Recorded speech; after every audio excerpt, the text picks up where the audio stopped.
സംഘർഷത്തിന് പിന്നാലെ മണിപ്പൂരിൽ കനത്ത ജാഗ്രത. ഉഖ്രൂലിലെ സംഘർഷം നിയന്ത്രിക്കാൻ ജില്ലാ ഭരണകൂടം നിരോധനാജ്ഞ പ്രഖ്യാപിച്ചു.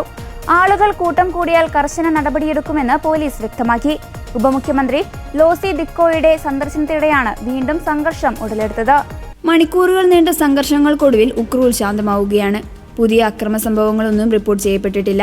കഴിഞ്ഞ 2 ദിവസവും കുക്കികളും നാഗകളും തമ്മിൽ ഏറ്റുമുട്ടിയിരുന്നു. ഇരുവിഭാഗങ്ങളുടേതുമായ 50ഓളം വീടുകൾക്ക് തീയിട്ടു. അക്രമം നിയന്ത്രിക്കാൻ വൻതോതിൽ കേന്ദ്രസേനയെ ജില്ലയിൽ വിന്യസിച്ചിട്ടുണ്ട്.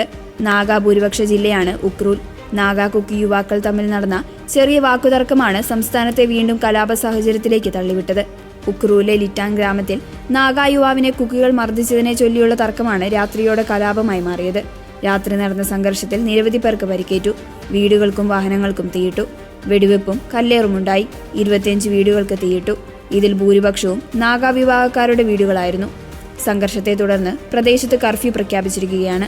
സംഘർഷത്തിൽ പരിക്കേറ്റവരെ മുഖ്യമന്ത്രി സന്ദർശിച്ചു. സംഘർഷബാധിത പ്രദേശങ്ങൾ സന്ദർശിച്ച ഉപമുഖ്യമന്ത്രി പോലീസ് ഉദ്യോഗസ്ഥരുടെ ഉന്നതതല യോഗം ചേരുന്നതിനിടെയാണ് കുക്കി മേഖലയിൽ വ്യാപക ആക്രമണം നടന്നത്. പലരും ഗ്രാമം വിട്ട് പലായനം ചെയ്തു.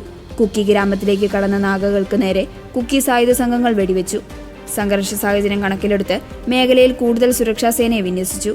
കൂടുതൽ ആക്രമണങ്ങൾക്ക് പോകരുതെന്ന് മുഖ്യമന്ത്രി അഭ്യർത്ഥിച്ചു. പ്രശ്നം പരിഹരിക്കാൻ ഇരുവിഭാഗം നേതാക്കളെയും ഉൾപ്പെടുത്തി യോഗം ചേരാനാണ് ആലോചന.